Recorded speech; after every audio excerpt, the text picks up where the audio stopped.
political analyst. Prof, live kayo sa RMNDZ XL Manila, si Radyo Man Lourdes. Good afternoon. Hi, good afternoon, Lourdes. Prof, sa tingin niyo ho ba may epekto ho ba sa ICI, sa investigation? Kalusugan ang dahilan, latest po ito, kapapasok lang nagbitiw na po si Commissioner Secretary Singson as a member ng ICI. I wouldn't know, Lourdes, kasi ngayon ko lang din narinig yan. No? I have to know the details first. But I would suppose must have something to do with the this extent of the investigation already undertaken. Because if I'm not mistaken, they've already gone to the part where they're ready to file charges already. No? So baka yun ang dahilan yan. No? So yeah, I wouldn't know, no, because it's also the first time that I'm hearing about it. Baka naapektuhan na po yung kanyang mental health, kalusugan sa sobrang tindi po ng korupsyong kanyang narinig. Pwede nating sabihin yon, but again, yeah, I don't want to speculate. So I'd rather find out what his official statement has been, no, in this regard. But yeah, posible yan kasi hindi na rin naman bata si Secretary Singson, no. But to say that it's because of the extent of corruption, ang tingin talaga natin sobrang tindi ng corruption kasi unang-una, ramdam natin dahil baha ang pinag-uusapan natin eh. So basta nabaha ka, ramdam mo. Pero matagal nang tugtugin yung corruption, no? Kaya nga nagkaroon na tayo ng 2 EDSA, no? At talagang grabe lang ang propaganda ng mga Duterte na sinasabi nila na sila malinis. At ngayon lang sa gobyernong ito nangyari itong corruption na to. Matagal na po yan, no? Nakailang administrasyon na din po at bawat administrasyon merong istorya palagi ng anomalya. Ang kaibahan lang, ito talagang in-expose at talagang pinangalandakan na ganito na pala ang sitwasyon. Kasi systemic ito, Lourdes. Opo. Ngayon, yung argumento nila na mas sobrang laki ngayon kasi billion-billion. In the first place, kaya billion-billion na ngayon kasi nga it has reached its apogee. Sa madalit sabi, kung sa kontratista ang pag-uusapan, katulad ng mga Diskaya, kung natatandaan ninyo, ilang beses silang naimbitahan sa Senado at tinanong kailan ba sila nagsimula at kailan sila lumaki bilang kontratista. Kung hindi kasi sila lumaking kontratista, hindi sila magkwa-qualify doon sa mga malalaking kontrata. Kaya nga may mga gradation yung mga kontratista. Merong A, merong double, merong triple, may quadruple A, no? Depende kasi sa laki ng kontratista yan. Which means, kaya lumaki kasi nga may pinagsimulan at yung pinagsimulan, kailangan matuntun din natin kung gusto talaga nating masolusyonan lahat ito. And so I don't agree with the premise that, sobrang laki and so on. Matagal na pong sobrang laki kasi ang basehan ko ng laki ng corruption nasa percentage ng GDP. Yung pong million, 10, 20 years ago, definitely billion na ngayon, no? Ang inflation lang pag-usapan natin yung piso mo dati baka 10 centimos na lang ngayon. Talaga, opo. So yun ang punto natin dito. Ang bottom line, no? Regardless kung sino ang involved at kung kailangan talagang tuldukan na yan, kailangan talagang matapos yung investigasyon. Kaya kung tatanungin, hindi dapat pinag-uusapan yung resignation. Lalo tayong walang mapupuntahan yan dahil yung papalit, nakakasiguro ka ba na mas maayos na tao yan? Pero Professor, sandali, meron ba kayo naiisip, no, na akma na pumalit? Alam mo, mahirap yung tanong mo. It's difficult to second guess the appointing power, no? But the little that I know as far as the plan to really get to the bottom of this, the original plan was to invite a former Chief Justice. No, hindi ko na lang papangalanan. Kaya nabigla ako nung ang na-appoint ay si Chairman Reyes, no? who is also a former member of the Supreme Court, and I think the president, of course, knows who's appointing, no? So okay naman, no? But as to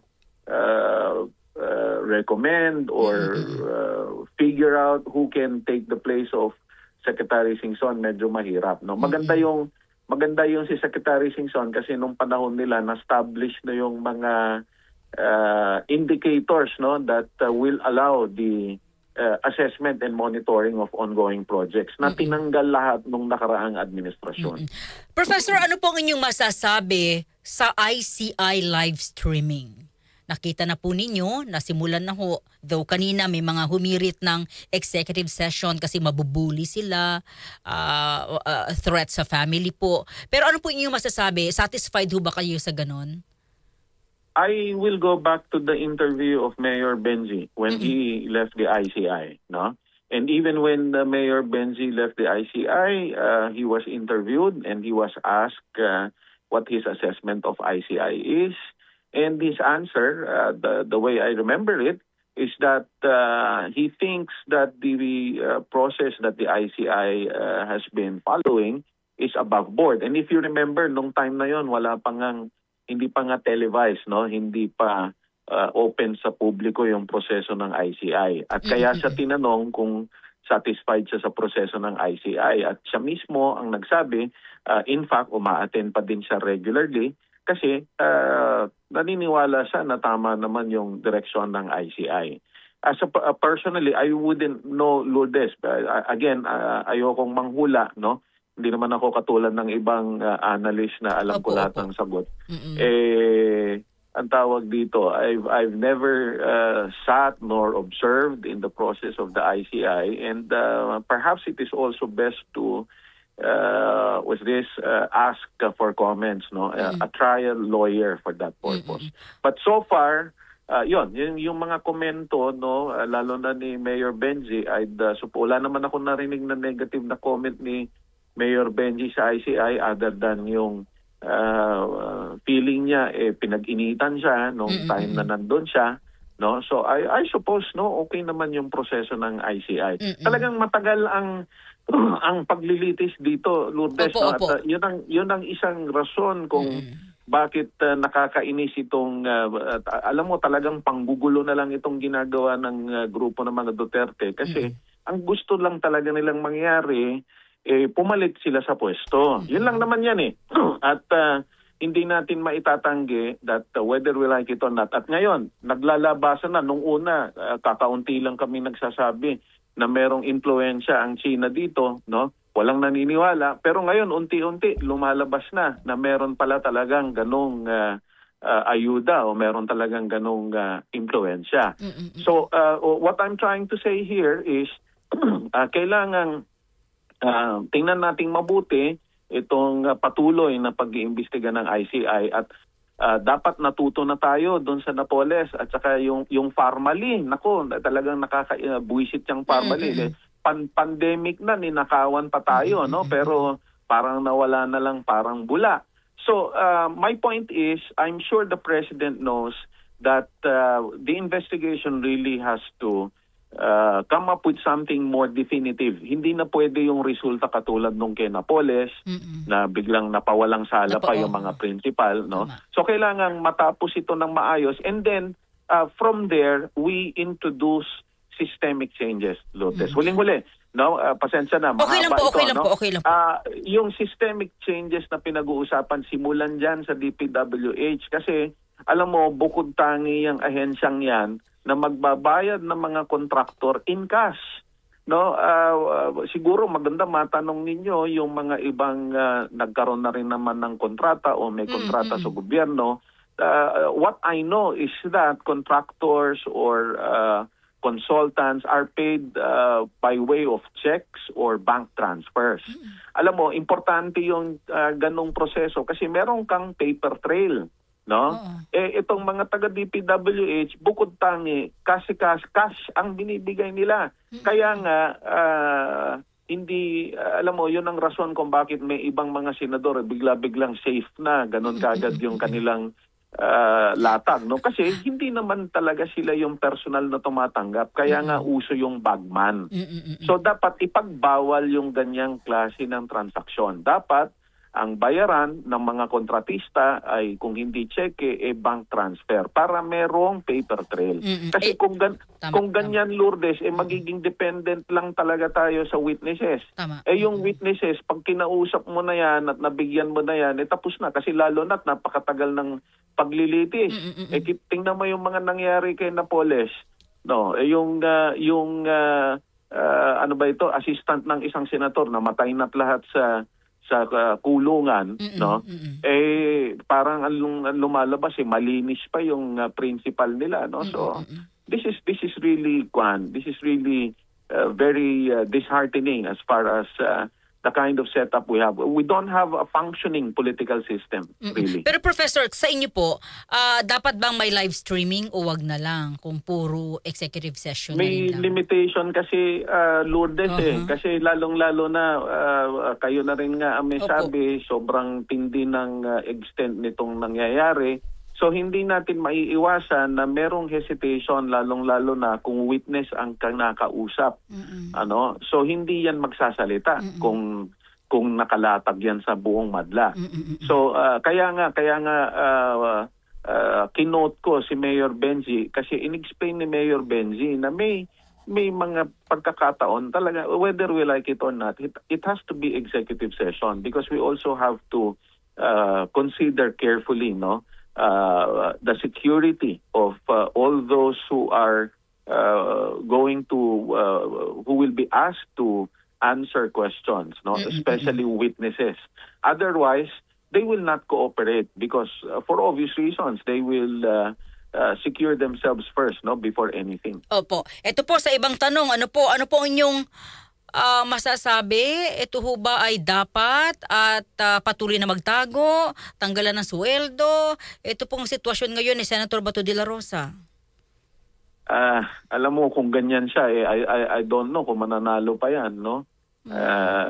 Very obvious naman na talagang nagtatago. At ayaw niyang mahuli siya kasi alam na kumbaga hindi na kailangang paulit-ulit pa yan So in other words, even his colleagues in the Senate has already called it, no? In other words, they called the attention of the senator. Tumakbo-takbo kang senador tapos ganyan ng estilo mo hindi maganda. At saka hindi ba't na nung araw ang tatapang nila pareho ni dating Pangulong Digong na they will face the music regardless. Asan na yung pananalitang yon ngayon? Pero ang punto kasi, Professor, din sumisweldo po, tuloy-tuloy pala ito. Makita ka o hindi, magtrabaho ka o hindi, kompleto raw ang sahod. Kaya nga, kailangang maintindihan ng taong bayan yan. Di ba't gustong-gusto naman ng taong bayan ng mga Duterte, ang mga kaalyado ng Duterte. So siguro, pag-isipan nilang mabuti kung tama pa din itong nangyayaring ito. Kailangan lang po nating klaruhin. Hindi ho dapat tayo maka-Duterte, maka-Marcos, maka-Aquino. Kailangan tingnan nating mabuti ano ba talaga yung totoo.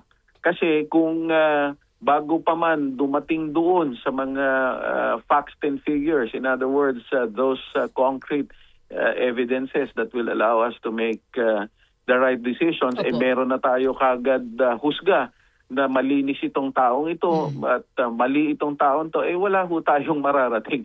Talagang magsisisihan lang tayo at mag-aaway-away pa tayo. At kaya ako laging binabanggit yung China kasi sila ang magbebenepisyo pag nag-away-away tayo. Okay, panghuli po, ano po yung impact sa Kongreso ng kanilang ginawang pagdisiplina kay Representative Kiko Barzaga? Merong ilan na nagsabi na, ba't inuna ito? Dapat inuna natin yung mga sangkot sa korupsyon, sa flood control anomalies. Alam mo, hindi question yan ng ano yung mauuna Ang question lang yung appropriate, no? Unang-una, yung sa mga flood control anomaly, hindi naman yan tinatantanan Kaya lang siyempre, mas magtatagal yan. Ngayon, itong kay Kiko Barzaga, hindi ko alam kung saang planeta galing yung mamang yan. ang tawag dito ginagawa pang hero ng mga Duterte. At ito pa, meron pa siyang statement na yung pagkamatay daw niya magti-trigger ng revolt. Hindi ko alam kung anong klaseng pag-iisip meron ito no. So baka siguro mas maganda siya yung ipa-hair follicle kasi in other words, the bottom line here why this is my reaction is if you're a member of Congress, no, regardless whether you're fighting corruption, if indeed you are fighting corruption, sabi nga nila, pwede namang ang paraan mo yung maayos na paraan na unang-una hindi ka nang babastos. Pangalawa, hindi weirdo at talagang kakaiba yung estilo nitong si Kiko Barsaga. So sa madalit sabi, kahit pasabihin na po natin na talagang ang buong House of Representatives binubuo ng mga magnanakaw, whether we like it or not, the House of Representatives is an institution in itself, and it's intended to be the House of Representatives of the people. In other words, whether we like it or not, there are standards and there are ethical standards, there are protocols that have to be followed by every member of Congress. Kahit na po sinong miyembro ng Congress, kung ganyan ang kasama mo, no, na wala sa ayos, hindi naman nakakatuwa na yon, Lourdes. Sandali, sir. Sir, tingin niyo ho, honestly, no, may, paano ba natin sasabihin, there's something wrong kay Ginoong Barzaga? I'm no expert, Lourdes, no, and I wouldn't really want to to think that there's something wrong with him. If there's anything, what is obvious is that he's hungry for attention. He wants attention, and ito din yung nagkakapitalize yung grupo ng mga Duterte kasi siyempre hindi naman sila nawawala sa usapin o sa usapan ng publiko, no? So habang maingay ito si Barsaga, kahit na walang katuturan yung mga pinag-iingay niya, dinadala pa din ng dyaryo, ng radyo, ng news TV. So napapag-usapan. Tapos meron pa silang mga vlogger. So yun lang ang purpose niyan . Now, whether or not sira ang ulo o may something wrong, hindi natin malalaman. Ang eksperto lang ang makakaalam niyan. At siguro kapag he will undergo a test which is something that is his call, no, as a person. That's the only time we'll know. It's unfair if we say na may something na wrong, no. Ang sigurado lang dito, gusto lang niyang mapansin. Hindi naman ba siya ginagamit? Alam mo, pareho lang naman yan. Alam mo, sa politika, magagamit ka at gagamitin ka din. So ganyan naman yan . So it's not a question of whether he's being used. Definitely he's being used, but the fact that he's allowing himself to be used, that also means he sees something that benefits him, no? With the arrangement that he allows himself to be used. Professor, maraming salamat sa inyo pong panahon, sa inyo pong opinion. Thank you, sir. Maraming salamat po.